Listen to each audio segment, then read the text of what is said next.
نحمده ونستعينه ونستغفره ونؤمن به ونتوكل عليه ونعوذ بالله من شرور أنفسنا ومن سيئات أعمالنا ونعوذ بالله من شرور أنفسنا ومن سيئات أعمالنا ونعوذ بالله من شرور أنفسنا ومن سيئات أعمالنا من يهده الله فلا مضل له ومن يضلله فلا هادي له وأشهد أن لا إله إلا الله وحده لا شريك له وأشهد أن سيدنا وسندنا ونبينا ومولانا محمدا عبده ورسوله صلى الله تعالى عليه وعلى آله وصحبه وبارك وسلم تسليما كثيرا أما بعد فأعوذ بالله من الشيطان الرجيم بسم الله الرحمن الرحيم والفجر وليال عشر والشفع والوتر والليل إذا يسر هل في ذلك قسم لذي حجر آمنت بالله صدق الله مولانا العظيم وصدق رسوله النبي الكريم ونحن على ذلك من الشاهدين والشاكرين والحمد لله رب العالمين.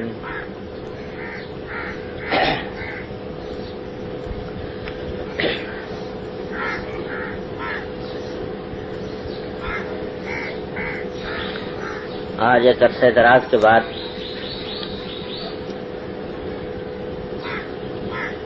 اس جگہ پر ایک اجتماع کی صورت میں حاضری کی سعادت مل رہی ہے اور یہاں بیٹھتے ہوئے کچھ لب کشائی ایک صبرآزما جسارت معلوم ہوتی ہے، کیونکہ اس مقام پر ہم سب لوگ ایک مستفید اور سامع کی حیثیت سے آیا کرتے تھے اور اللہ تبارک و تعالی نے اس مقام کو ہمارے لیے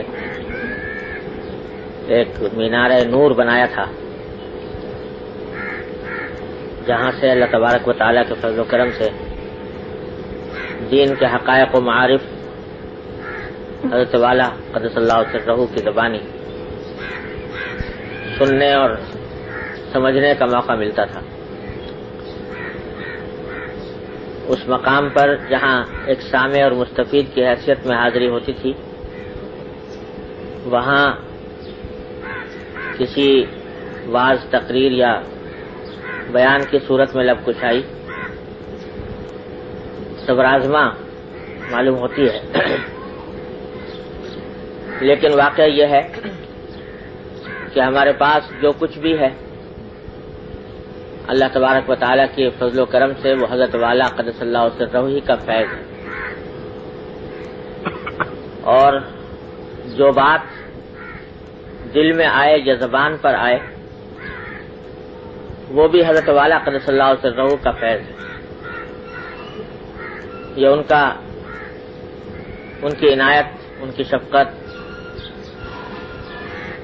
اور ان کا بے پایاں کرم تھا کہ ہم جیسے لوگوں کو ہماری طلب کے انتظار کے بغیر، استحقاق کے بغیر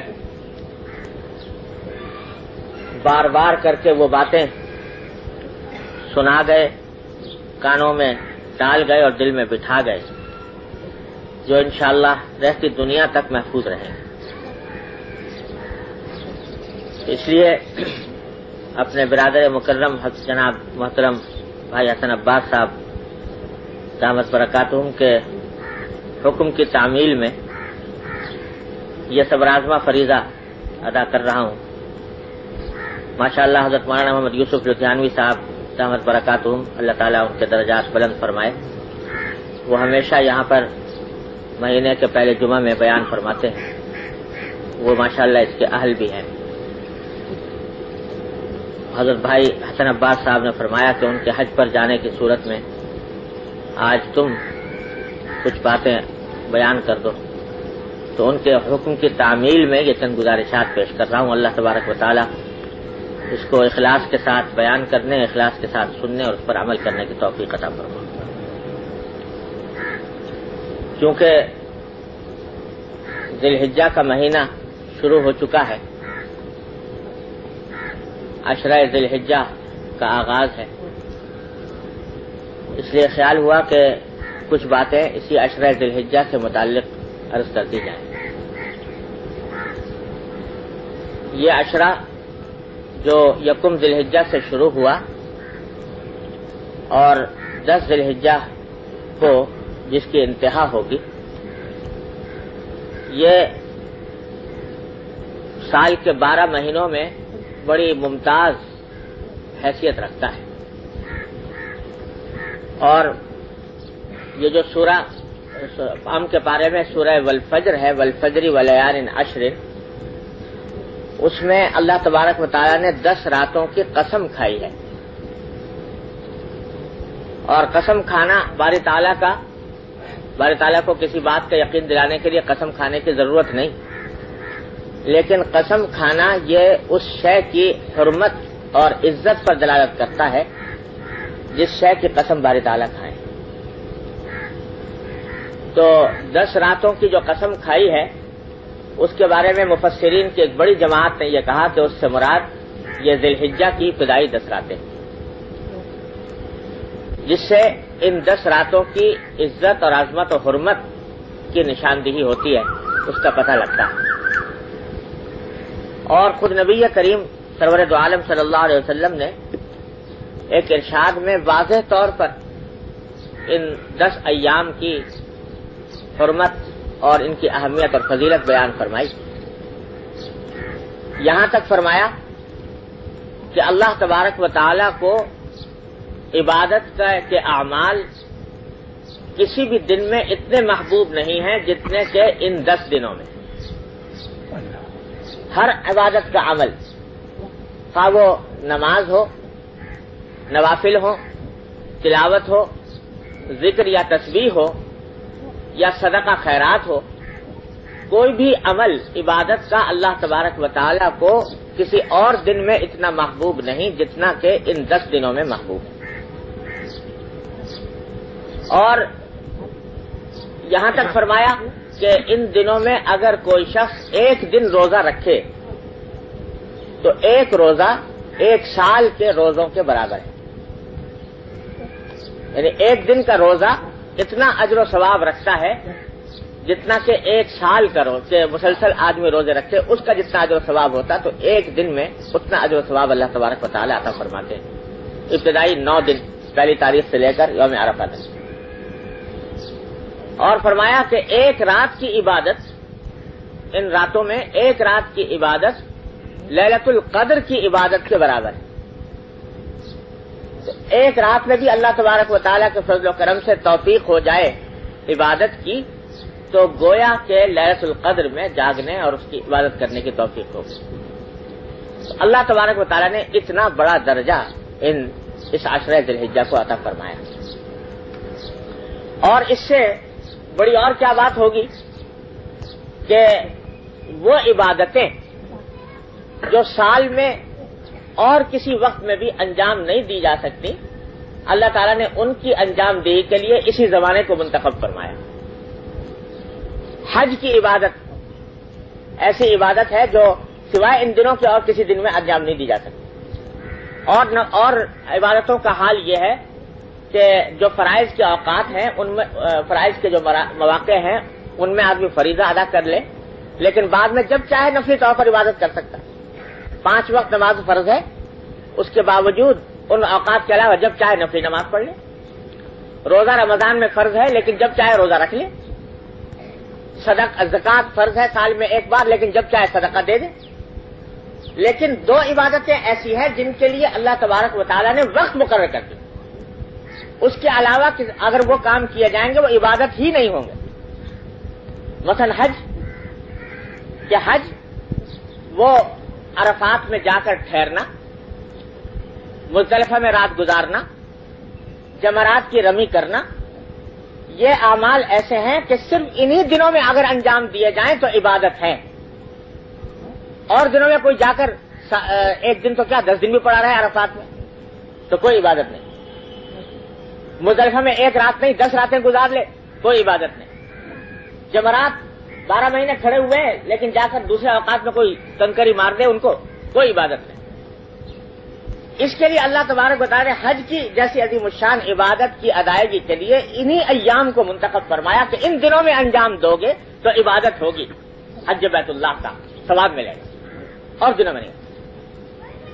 اسی طرح قربانی، دوسری عبادت قربانی ہے کہ قربانی کی عبادت اس کے لیے ذی الحجہ ہی کے 3 دن مخصوص قرار دیے ہیں، 10، 11، 12۔ ان کے علاوہ اور کسی دن میں اگر کوئی شخص قربانی کرنا چاہے نہیں کر سکتا، نفلی قربانی بھی اگر کرنا چاہے تو نہیں کر سکتا، صدقہ کرنا چاہے تو ہو سکتا ہے، کوئی بکرا ذبح کر دے اور گوشت صدقہ کر دے، ہو سکتا ہے، لیکن قربانی کی عبادت، اور قربانی کی عبادت کیا ہے کہ جانور کے گلے پر چھری پھیر دی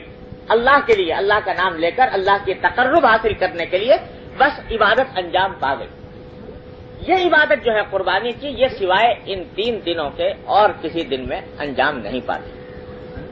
تو اللہ جل جلالہ نے اس مہینے کو یہ امتیاز بخشا ہے کہ 2 عبادتیں اس میں ایسی مقرر فرمائیں، ان کے لیے یہ زمانہ منتخب فرمایا جو اور دنوں میں انجام نہیں دی جا سکتی۔ جو عبادتیں اور دنوں میں انجام دی جاتی ہیں، نفلی طور پر ان دنوں میں انجام دینا چاہے دے سکتا ہے، لیکن جو عبادتیں ان دنوں کے اندر فرض کی گئیں وہ اور دنوں میں انجام نہیں دی جا سکتی۔ تو اللہ تبارک و تعالیٰ نے اس زمانے کو یہ امتیاز بخشا ہے، اور اسی واسطے علماء کرام نے ان احادیث کی روشنی میں یہ فرمایا کہ رمضان المبارک کے بعد سب سے زیادہ افضل ایام یہ ذی الحجہ کے ایام ہیں کہ ان میں ہر عبادت کا ثواب بڑھ جاتا ہے، اور اللہ تبارک و تعالیٰ اس پر خصوصی رحمت نازل فرماتا ہے۔ تو اس حدیث میں کہہ تو یہ دیا گیا کہ ان 10 دنوں کو جتنا بھی توفیق ہو اعمال خیر میں صرف کرنے کی، عبادتیں کرنے کی، جو بھی عبادت بن پڑے اللہ تبارک و تعالیٰ کا فضل و کرم ہے اس کو غنیمت سمجھ کر انجام دیا جائے۔ لیکن کچھ چیزیں خاص طور پر شارع کی طرف سے مقرر کر دی گئی ان دنوں کے لیے، ان کا تھوڑا سا بیان کرنا مناسب معلوم ہوتا ہے۔ سب سے پہلی بات، جو ذی الحجہ کا چاند دیکھتے ہی جو حکم متوجہ ہو جاتا ہے تمام مسلمانوں کے لیے، وہ ایک عجیب و غریب حکم ہے۔ یہ نبی کریم صلی اللہ علیہ وسلم کا ارشاد ہے کہ جب تم میں سے کسی شخص کو قربانی